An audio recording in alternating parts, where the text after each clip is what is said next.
आकाशवाणी नागपूर हेमांगी कुलकर्णी आपल्याला ठळक बातम्या देत आहे। आगामी स्थानिक स्वराज्य संस्थांच्या निवडणुकांच्या पार्श्वभूमीवर पक्ष संघटनेची बांधणी आणि पक्षाच्या महत्त्वाच्या धोरणांच्या अंमलबजावणीसाठी राष्ट्रवादी काँग्रेस पक्षाने कोअर ग्रुपची स्थापना केली आहे। उपमुख्यमंत्री आणि पक्षाचे राष्ट्रीय अध्यक्ष अजित पवार, कार्याध्यक्ष प्रफुल्ल पटेल, राष्ट्रीय प्रदेशाध्यक्ष सुनील तटकरे, छगन भुजबळ, दिलीप वळसे पाटील, हसन मुश्रीफ आणि धनंजय मुंडे यांचा या समितीत समावेश करण्यात आलाय। प्रदेशाध्यक्ष सुनील तटकरे यांनी या संदर्भातली घोषणा केली।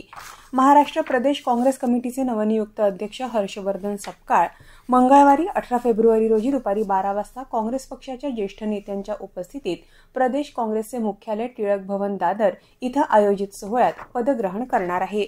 बंजारा समाजाची काशी म्हणून ओळखल्या जाणाऱ्या पोहरा देवीत संत सेवालाल महाराजांच्या 286व्या जन्मोत्सव सोहळ्याला मोठ्या उत्साहात सुरुवात झाली आहे। देशभरातून बंजारा बांधव पारंपरिक पालख्या घेऊन पोहरा देवीत दाखल होत आहे। उद्या 15 फेब्रुवारी रोजी मुख्य सोहळा पार पडणार असून त्यानिमित्त दररोज सकाळी पोहरा देवी परिसरात पालखी प्रभात फेरी काढली जाते आहे।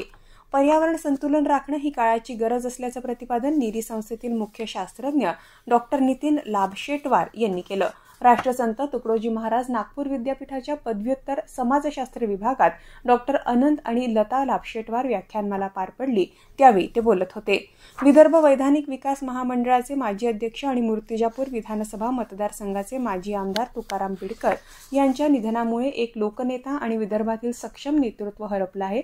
त्यांच्या जाण्यानं आपण मार्गदर्शक गमावल्याची भावना राज्याचे कामगार मंत्री आणि जिल्ह्याचे पालकमंत्री आकाश फुंडकर यांनी व्यक्त केली। माजी आमदार बिडकर यांच्या पार्थिवावर आज कुंभारी इथं अंत्यसंस्कार करण्यात आले त्यावेळी फुंडकर यांची उपस्थिती होती।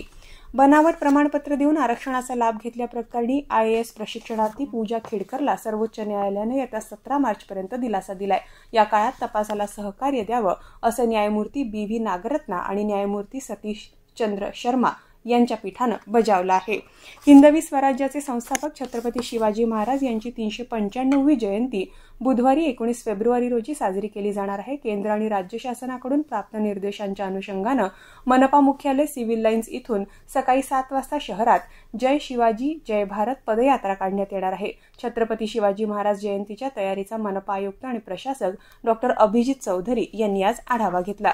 याबरोबरच हे ठळक बातमीपत्र संपलं। या पुढील ठळक बातमीपत्र आपण 8:42 ऐकू शकाल। नमस्कार।